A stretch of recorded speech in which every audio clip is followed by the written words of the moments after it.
નમસ્કાર મિત્રો, આજે આપણે ધોરણ 10નો પાઠ બીજો બુઢી કાકીની આજે આપણે અભ્યાસ કરવાનો છે. તો જે ગુજરાતી મીડિયમમાં ભણે છે અને હિન્દી જે મિત્રોને 10મા ધોરણમાં રાખેલું છે, તો એવા મિત્રો માટે આપણે છે આજે બુઢી કાકી પાઠ છે એ સમજવાનો છે.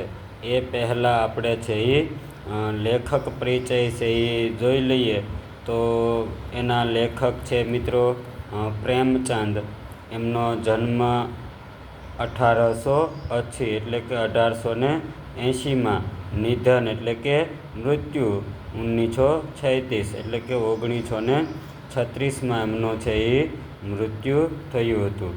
એમની આપણે વિશેષ વાત કરીએ મિત્રો, તો હિન્દી કે ઉપન્યાસ સમ્રાટ અહીં કહેવામાં આવેલા છે.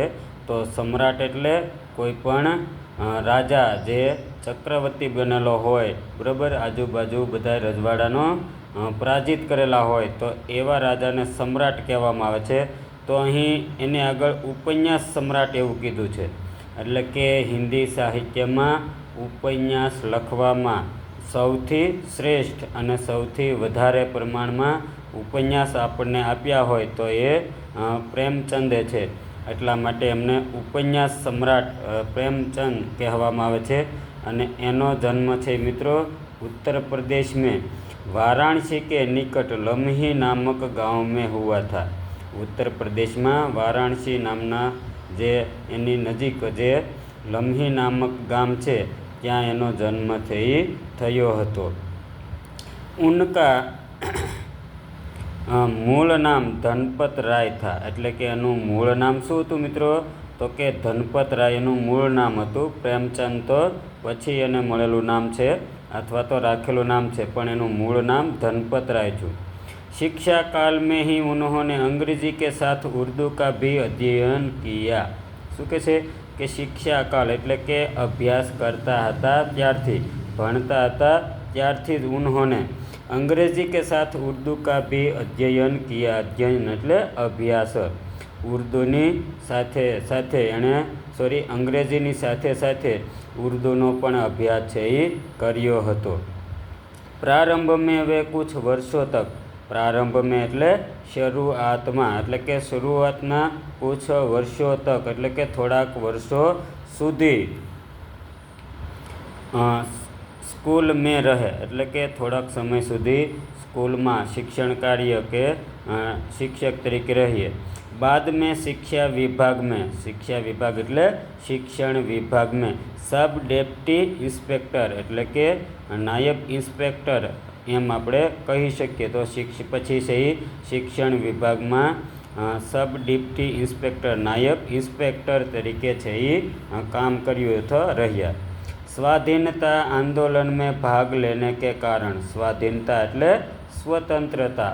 આપણે જ્યારે ગુલામ હતા, અંગ્રેજોના ગુલામ હતા, ત્યારે આપણે છે એ આપણે સ્વતંત્રતા મેળવવા માટે ઘણા આંદોલન કરેલા. તો આ સ્વાધીનતા આંદોલન મેં ભાગ લેને કે કારણે એટલે કે એમાં હિસ્સો કે ભાગ લેવાને કારણે ઉન્હોને નોકરી છોડ દી. એમાં ભાગ લીધો એટલા માટે એણે નોકરી છે એ છોડવી પડી. और वे स्वतंत्र लेखन की ओर मुड़े. સ્વતંત્ર એટલે પોતે છે એ કોઈ પણ પ્રકારના દબાણ વગર પોતેથી ઘરે રહીને લખવાનું કાર્ય કરે તો એને સ્વતંત્ર લેખન કહેવામાં આવે છે. એટલે કે એ તરફ છે એ વળ્યા. વે હિન્દી ही નહીં. શું કહે છે કે વે એટલે કે અહીં પ્રેમચંદ હિન્દી જ નહીં બલ્कि समग्र भारतीय साहित्य के महान व्यक्तित्व है. સમગ્ર ભારતીય સાહિત્ય એટલે કે ભારતમાં જે કંઈ સાહિત્ય આપણને મળે છે એના મહાન વ્યક્તિત્વ છે. એટલે કે એની રચનાઓનું અન્ય ભાષામાં પણ છે અનુવાદ થયેલો છે. એટલે દરેક સાહિત્યમાં એમનું વ્યક્તિત્વ છે એ ઉપસી આવે છે. પછી વાત કરીએ આપણે આગળ, તો અપની આવાજ જનતા તક પહોંચાને કે લીએ. શું કહે છે? અપની આવાજ એટલે કે પોતાનો અવાજ. એટલે અહીં ખાસ કરીને પોતાની જે વાત કહેવાની છે, બરાબર, તો એ વાત જનતા તક એટલે કે માણસો સુધી, પ્રજા સુધી પહોંચાने के लिए એટલે કે પહોંચાડવા માટે उन्होंने उपन्यास, कहानियाँ और नाटक लिखे। એને જે કંઈ પણ માણસને શિક્ષા આપી હતી, જ્ઞાન આપવું હતું, એ વાત એને માણસો સુધી, કારણ કે એક વ્યક્તિ કાંઈ દરેક વ્યક્તિના સંપર્કમાં આવી શકે નહીં. અત્યારે જેમ આપણે યુટ્યુબમાં સોશિયલ મીડિયા દ્વારા જેમ હું તમારા સંપર્કમાં આવું અથવા તો મારે જે કાંઈ શીખવાનું હોય એ હું તમને આ વિડીયો દ્વારા શીખવાડું છું, તમારા સંપર્ક સુધી પહોંચું છું અથવા તો તમારા સુધી જ્ઞાન પહોંચાડું છું. એવી રીતે એ સમયમાં છે એ પ્રેમચંદે માણસના છે એ સુધી પહોંચવા માટે, એને શિખામણ આપવા માટે શું કર્યું? તો કે ઉપન્યાસ, કહાનિયા ઓર નાટક લીખે. એણે ઉપન્યાસ, કહાનીઓ અને કહાની એટલે વાર્તા અને ઉપન્યાસ એટલે જેને આપણે ગુજરાતીમાં નવલકથા કહીએ, બરાબર, તો એવી ઉપન્યાસ, કહાનિયા અને નાટક લખ્યા. ઉન્હોને અન્ય ભાષાઓ સે અનુવાદ કિए. શું કહે છે? એણે લખ્યું તો છે એ તો બરાબર છે, પણ એ ઉપરાંત ઉન્હોને અન્ય ભાષાઓ એટલે કે બીજી ભાષાઓ, હિન્દી, ઉર્દૂ કે આપણે બીજી કોઈ પણ ભાષાઓ છે, અનુવાદ કિए, એમાંથી એણે ભાષાંતર પણ કરેલું છે, બરાબર. પછી આગળ વાત કરીએ મિત્રો, તો નિબંધ लिखे તથા બાલોપયોગી સાહિત્ય કી રચના ભી કી.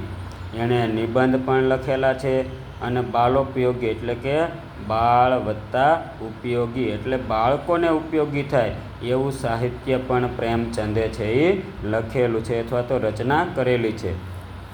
ગબન, વરદાન, પ્રતિજ્ઞા, સેવા સદન, પ્રેમાશ્રમ, રંગભૂમિ, કર્મભૂમિ, નિર્મળા, કાયાકલ્પ, ગોદાન, મંગળસૂત્ર, અપૂર્ણ એટલે કે આ મંગળસૂત્ર ઉપન્યાસ તેઓ લખી રહ્યા હતા એ દરમિયાન એમનું અવસાન થયું એટલે કે એ પૂર્ણ લખી શક્યા નહીં, પૂરો કરી શક્યા નહીં, એટલે આ મંગળસૂત્ર છે એ અપૂર્ણ છે. એટલે બીજી એક્ઝામમાં મિત્રો આ પણ છે એ ખૂબ જ મહત્ત્વનું છે કે પ્રેમચંદનું કયું ઉપન્યાસ છે એ અપૂર્ણ રહ્યું. તો અહીં મંગળસૂત્ર ઉપન્યાસ છે એ એનું ઉપન્યાસ છે એ અપૂર્ણ રહે. ઓકે, આ બધા એના ઉપન્યાસ છે. તો એટલા બધા ઉપન્યાસ મિત્રો એણે લખેલા છે. ગબન, વરદાન, પ્રતિજ્ઞા, સેવા સદન, પ્રેમાચરમ, રંગભૂમિ, કર્મભૂમિ, નિર્મળા, કાયાકલ્પ સાથે ગોદાન અને મંગળસૂત્ર, આ બધા એના ઉપન્યાસના નામ છે. પછી मानसरोवर 8 भागों में उनकी लगभग 300 कहानियाँ संग्रहित है. શું કહે છે કે એની કહાની સંગ્રહ છે જેનું નામ છે માનસરોવર. તો આ માનસરોવર ભાગ 1 થી ભાગ 8 સુધી એટલે કે 8 ભાગોમાં છે એ લગભગ વિભાજિત થયેલ છે અને એમાં લગભગ છે એ 300 જેટલી કહાનીઓ છે એ સમાવેશ પામી છે. प्रेम की वेदी, करबला और संग्राम उनके नाटक है. त्रण एना नाटक है. प्रेम की वेदी, करबला और संग्राम. तो आ त्रण एने नाटकों पण लखेला से. कुछ विचार, कलम और तलवार और त्याग आदि उनके निबंध संकलन है. શું કહે છે કે એણે નિબંધ સંકલનનું પણ કામ કરેલું છે. એમાંના નામ જોઈએ તો કુછ વિચાર, કલમ ઓર તલવાર તથા ત્યાગ, બરાબર. તો આના નિબંધ સંકલન પણ છે. પછી હવે આપણે રચનાની અહીં વાત જે ભણવાનું છે એની વાત કરીએ મિત્રો, તો બુઢી કાકી મેં પ્રેમચંદને એસે દયની વૃદ્ધો કી. શું કહે છે કે અહીં બુઢી કાકી આપણે જે પાઠ કહાની જોવાની છે એમાં પ્રેમચંદને એસે દયની એટલે કે જેને જોતા આપણને દયા ઉપજે એવા જે દયનીય હોય એવા વૃદ્ધો કી. વૃદ્ધો એટલે ઘરડાઓ, વૃદ્ધ વ્યક્તિ કી અવસ્થા, અવસ્થા એટલે સ્થિતિ. તો આવા ગરીબ વૃદ્ધોની સ્થિતિ की ओर हमारा ध्यान खींचा है. और એટલે તરફ. તો આવા ગરીબ અને વૃદ્ધ વ્યક્તિઓ કેવી રીતે કેવી પરિસ્થિતિમાં જીવતા હોય છે, બરાબર, કેવી મુશ્કેલીનો સામનો કે કેવા અભાવમાં જીવતા હોય છે એ તરફ આપણું ધ્યાન છે એ દોર્યું છે। जिन्हें उपेक्षा मिलती है, उपेक्षा એટલે તિરસ્કાર, અવગણના, એટલે કે આપણે ખરેખર આપણે સમાજમાં છે એ વૃદ્ધોની ઉપેક્ષા કરીએ છીએ, એનો તિરસ્કાર કરીએ છીએ, તો એમને ઉપેક્ષા તિરસ્કાર મળે છે। और जो जीवन के हर क्षण, जीवन के हर क्षण એટલે જીવનની દરેક પળે, ક્ષણે ક્ષણે क्षण का आनंदपूर्वक उपभोग करना चाहते हैं। હવે એમ કહેવાય ને કે પોતાની યુવાનીમાં એ જે પણ એનાથી થઈ શક્યું એટલા કામ પરસેવો મહેનત છે એ કરી એણે, બરાબર, ટૂંકમાં એનાથી જે થઈ શકે એટલે એણે પૈસો કમાયા, પણ હવે વૃદ્ધાવસ્થામાં તો એને શાંતિ મળવી જોઈએ ને, બરાબર, તો આવો એને છે એ વૃદ્ધાવસ્થામાં એ આનંદપૂર્વક ઉપભોગ કરના ચાહતા, એટલે કે આ ઉપભોગ એટલે ઉપયોગ કરવો, તો એને વૃદ્ધાવસ્થામાં એમ કહેવાય કે શાંતિ મળે, આરામદાયક જીવન હોય એવું એને છે એ વિચારતા હોય છે અથવા એવી આશા રાખતા હોય છે।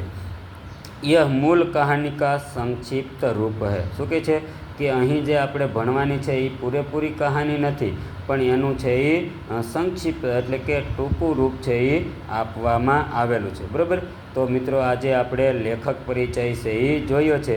આગળના વિડીયોમાં આપણે છે એ બુઢી કાકી કહાની છે એ શબ્દશઃ રીતે આપણે સમજૂતી છે એ આગળના વિડીયોમાં જોઈશું।